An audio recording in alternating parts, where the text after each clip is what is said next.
Now, football innovation, a four ways perspective.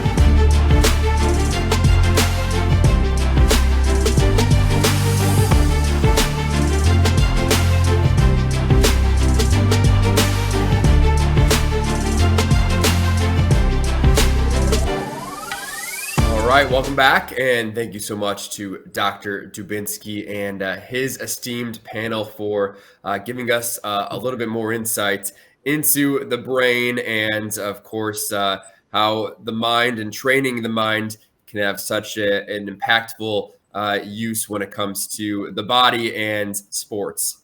Our next panel, though, is talking football, or here in the States, as we like to say, soccer. But how is the sport innovating? In so many ways, I'm sure we're going to find out now through the eyes of our next panelist. Hi, everyone. Thank you so much for joining us. This is the Football Innovation, a four-way perspective panel. And I'm really pleased to be joined by a wealth of knowledge and from across the globe. So we've got with us Alex Sapega, the Strategic and Business Development Director at FC Zenit from Russia. We've got Felipe Hibe, Head of Innovation at Atletico in Brazil. And we've got Andreas Coopers, Head of Digital Transformation and Innovation at Borussia Mönchengladbach, joining us from Germany. And I'm here joining from the UK.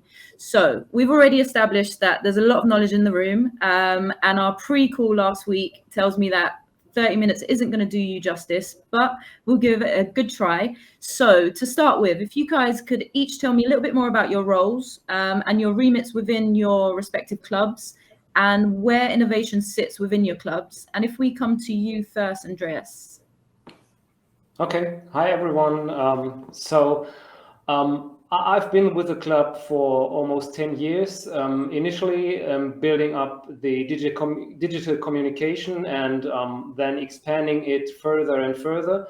And I think for about 3 years now, I have been responsible for almost all digital development topics. And my team and we work with different departments of the club to drive projects forward. And some have, for example, to do with the stadium infrastructure, others, for example, with the very important topic of data management.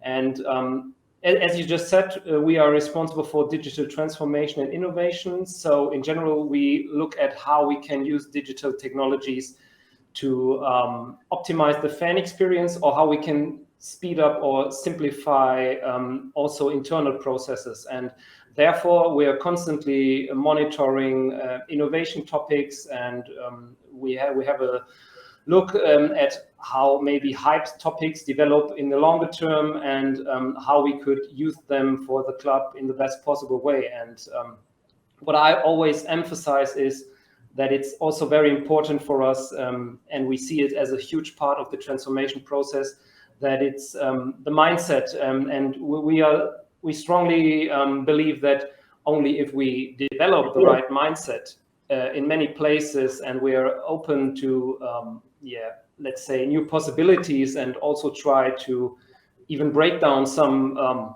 established processes and structures, only then we have a chance to benefit from innovations and technology that's absolutely necessary for us. Brilliant. Thank you so much. And just on that break between your introductions, I'll just introduce Christian Lau. He's the Chief Technology Officer at Los Angeles FC, joining us from the US. Thank you for joining us, Christian. We're just going around a bit more of an introduction into everyone's roles. Let's go to Alex next, please. Hi, everyone. Alex Sapega, Strategic and Business Development Director at FC Zenit. So I've been, unlike my colleague here, I've been at the club only 9 months, 9 to 10 months. So I can say that I just relatively started. But some of the departments, it's a little bit more wide than just innovation. So I have a few departments currently here that I oversee, which is the strategic development, strategic marketing, and brand development, the international business development, and one of the key ones here, which I'll be talking about more, it's really the digital innovation department. In terms of like where innovation comes, most of the things is really coming from all kind of departments. So the general focus of my role at Zenit is really about the entire club strategic development. how exactly we're going from today on to the next 5 to 7 years. So I really focus a lot on everything that is new development. So whether it's marketing, whether it's brand development, international business development, stadium development, especially as we own it ourselves, and most importantly, everything in terms of digital innovation. So yeah, I'm really trying to think more of a big picture how we can transform the club digitally. So our goal is quite simple, try to really become more digital and data driven within the club. And as a step two, as a benefit, will we see ourselves in the, I want to say, the next 3 to 5 years, is really offer sector specific digital technologies and services, not just for ourselves, but also to give it to other sports properties within Russia, which is our main market, and abroad. Brilliant. Thank you so much. And Felipe? Hello, everyone. It's a pleasure to be here with you. I'm Felipe Ribe. I'm the head of innovation of Clube Atlético Mineiro from Brazil, current Brazilian champions. And I started at the club in March when the position was created. Basically, today here, innovation stays under the business department. So we have commercial and marketing taking care of the traditional revenue streams of a football club, like sponsorship, like membership program, ticketing, and so on. And me, as the head of innovation, my main goal is to find new revenue streams for the club. We have a quote here where we say that new money is always good money. So basically, that's my goal today here. Brilliant. Thank you. And Christian? Greetings, everybody. Glad to be here. Christian Lau, head of technology for the Los Angeles Football Club and Bank of California Stadium here in Los Angeles. And have been with the club since we were basically a giant hole in the earth. So glad to be here. Thank you. Brilliant. Nice to meet you all properly. So you've all discussed your respective roles at your clubs, and some of your clubs have newly introduced these roles. So there's a little bit of a difference in the age of this innovation being introduced at the clubs. So in that sense, what is important for sports professionals to be considering when they decide what types of innovation to introduce at their respective organizations? So Christian, you've been within your role and innovation for quite some time within LAFC, but the club is relatively new. How's that worked for you? Oh, it's been fantastic. We're a new club, and so there were no expectations, and we own our stadium, so we can kind of do whatever we want. And then we have a very young fan base, right? Average age 18 to 34. MLS is very young anyway. And so that gave us the opportunity to just try anything and everything, which we do to great success. But our primary focus is guest experience and eliminating friction everywhere we can. Brilliant. And then to bring you in, Felipe, so your club is a lot longer standing now. And what's that experience like coming into a new role that's been newly introduced to a very traditional long-standing club? So we are a centenary club, and Brazilian football is very conservative. But when the club actually, in the end of last year, the club started to work with UI and to develop a new strategic planning. And after that, innovation kind of became one of the strategic pillars of the club. And because of it, the position was created. And because of it, even though we are a centenary club, when they created this position, they already knew that it's not just about hiring someone to be a head of innovation, but you have to create the whole environment in order for everything to move forward. And today, I like to say that if we compare Atlético with other Brazilian sports organizations, we are pretty agile. I have a lot of autonomy to suggest things, to implement new things here. So to me, it's not like Christian that is, he works for a new club, but today we have this mindset.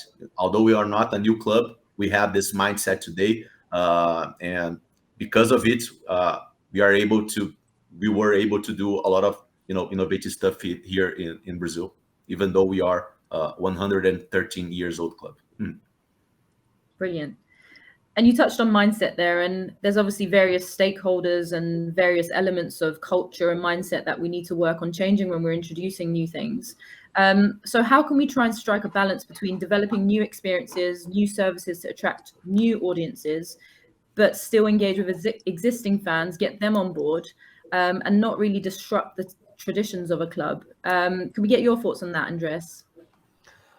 Yes, sure. And what you just described is exactly the challenge we see in our case. We're also a very traditional club, and we have a very established fan scene, and many supporters hold on to certain traditions. They have been established over the past few years, and they are in some way very critical, especially when it comes to, let's say, commercial developments. And we have to take that into account. Of course, we need to take into consideration that these are the fans that have been going to the stadium for many years, that are buying merchandising stuff, that are club members. But at the same time, however, just like you described, we also want to address or attract new and young audiences. And therefore, we maybe need to break with some traditions these, let's say, older fans really love. And ideally, we as a club will succeed in achieving a really good mix so that new fans feel addressed, for example, through good mobile services that improve the stadium experience. And we always have to concentrate that long-time fans don't start wondering what their club is doing there. So therefore, we cannot have a strictly disruptive approach in our opinion. We always think first about additional offers we implement, and these offers ideally become established over time. In such a way that all fans see the benefit in new solutions or offers and simply just use it. Tickets maybe are a very simple example. We offer digital tickets, of course, for the smartphone, but there are still a lot of fans that really want their paper tickets. So we still offer these paper tickets as well. And of course, we believe in the future, after some years, there may only be digital tickets for us, but that's maybe one example why we can't be strictly disruptive. Brilliant. And yourself, Alex? Yeah, so I think we're very similar with Borussia, because we are a club that is going to be 100 years old in 2025. And so we have a very rich history, and we have very loyal fans. And so in a way, what we have done, what we understood, we're doing something a bit different. We're actually teaming up with one of our local partners on this, and we're kind of where they have kind of this innovation hub of sorts, where they help us understanding exactly the market, what kind of services and products we should be providing, and not only for our fans, but also potentially for other sports properties within Russia or just abroad. So some of the, let's call them the new digital innovation technologies that we're kind of talking about, and we're always discussing, it's your NFTs, AR, VR, chatbot, and so on. So in terms of like understanding exactly how to attract whether new fans or current fans, it really goes down to research. From what at least I understood in the last 9 months I've been here, digital innovation has never really happened at this club. It kind of just started in terms of understanding what needs to be done. So it's a balance of research and understanding what products and services we can test out, both to current and new fans, right? But it always goes down to working with other departments at the club, at least at Zenit. So I work very closely with the commercial department, the stadium development, PR and media. And we talk about, if we go into stadium, it can be indoor digital innovation, right? Navigation, like what happens exactly, how to move around the stadium. It can be some AR match day activations, or it can be something completely different, right? In terms of commercial, is really about, digital merchandise, or potentially, what exact voice assistant, right? In terms of the mobile app. So things that we're trying to do is really team up with our partner. In this case, it's Gazprom. They have an entire innovation hub of sorts internally that can help us generate ideas and understand exactly what our current fans want and how to potentially attract new ones. But again, we're focused specifically not just within the Russian market, right? We're actually thinking more globally, and that's I think that's important because we feel like we've hit a ceiling, right? And so what are the ways we can do? What are the products that we can offer to a wide range of customers? Yeah, brilliant. And it's nice to hear that you guys are making use of your partners. Just to bring in Christian there was mention of partners and there was mention of potentially moving away from paper tickets and going fully digital. Last week in our pre-call, you mentioned that actually the MLS were looking at, league-wide changes. Could you tell us a bit more about that? Yeah, here in the United States, most of the leagues have already moved to all digital tickets. The majority of MLS clubs have done that. A lot of it was a response to COVID. We've always been digital at LAFC, so nobody knew any better. There was no legacy. So in that regard, it was a luxury for us.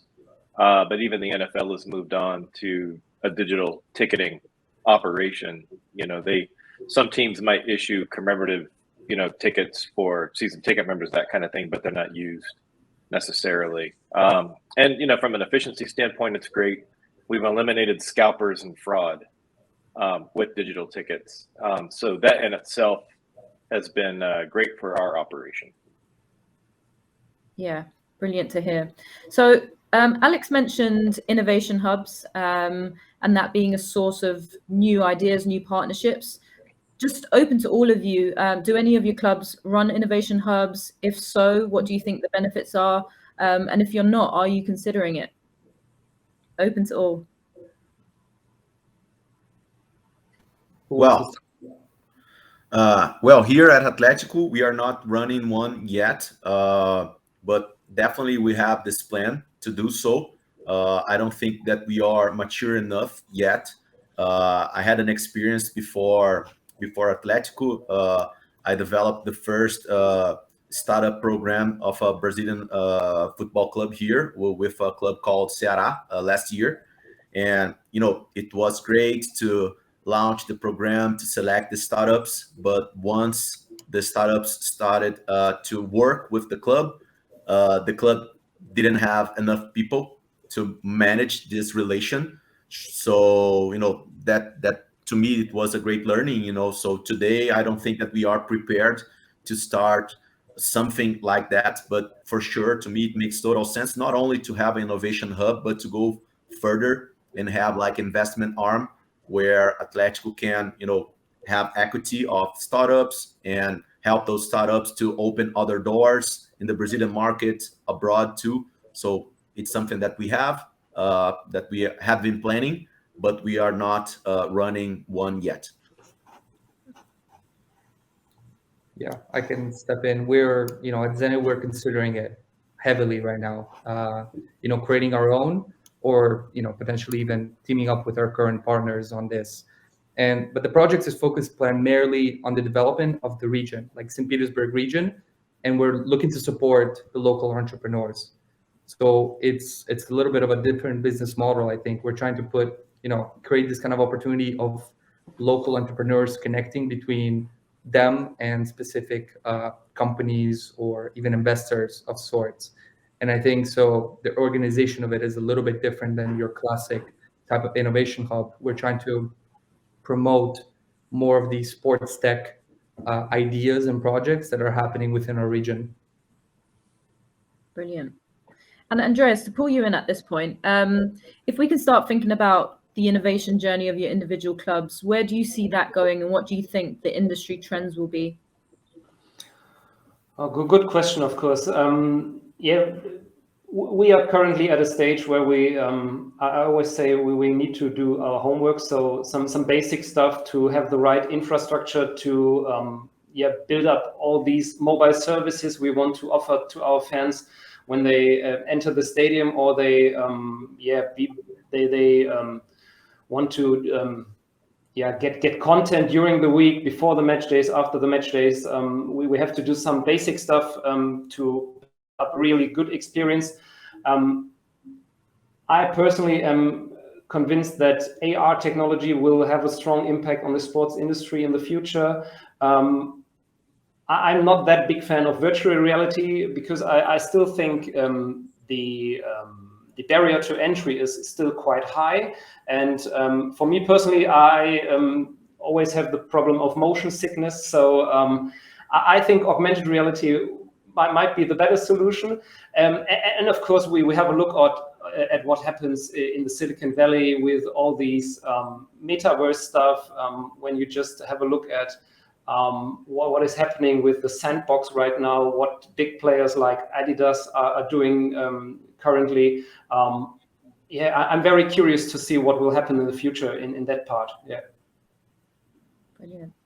And for yourself, Christian, what's next at LAFC? Well, there's a ton of stuff in flight right now.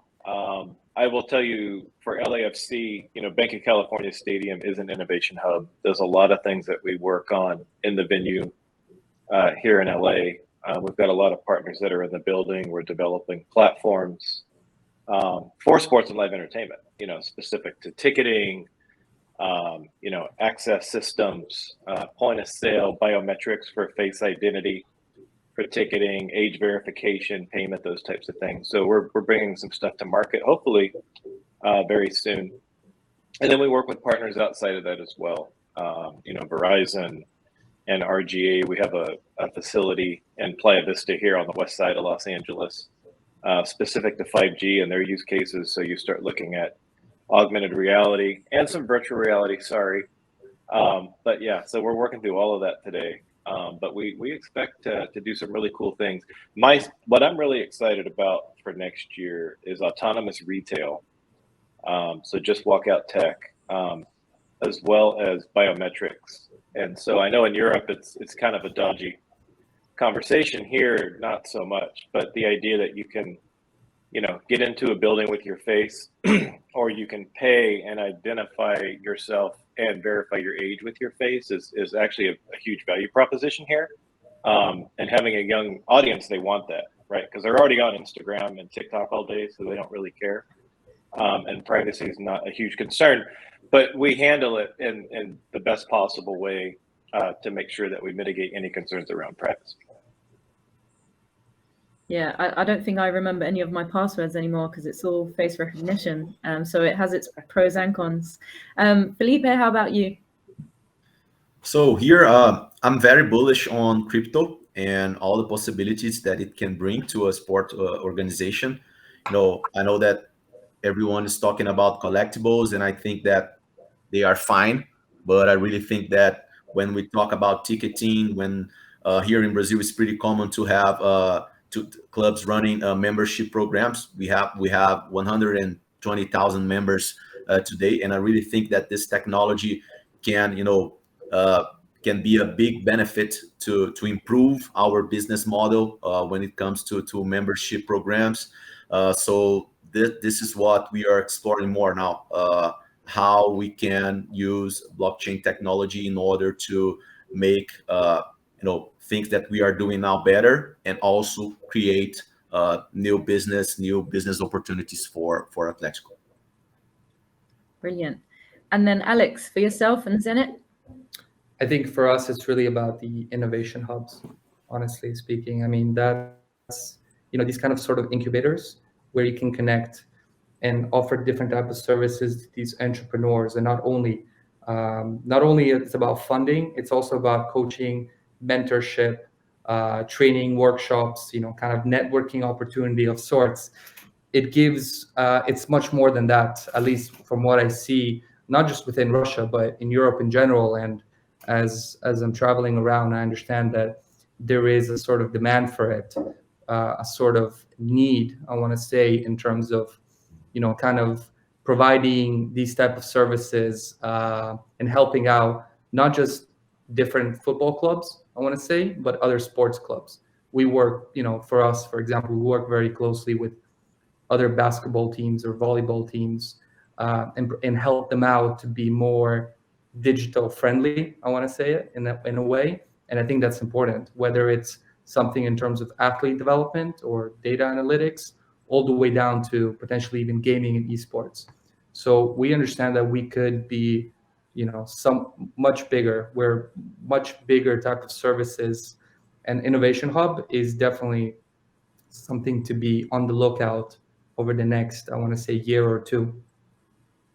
Brilliant. I mean, you've all touched on some themes around what's really accelerated your innovation journeys. Christian, you even mentioned the impact of COVID-19 and how some of the behaviors we've picked up in the last year and a half, 2 years probably will be continued because they have positive impacts.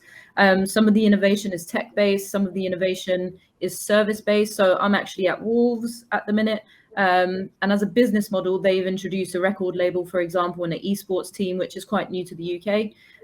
In your opinion, what do you think will accelerate innovation within football or soccer for you, Christian?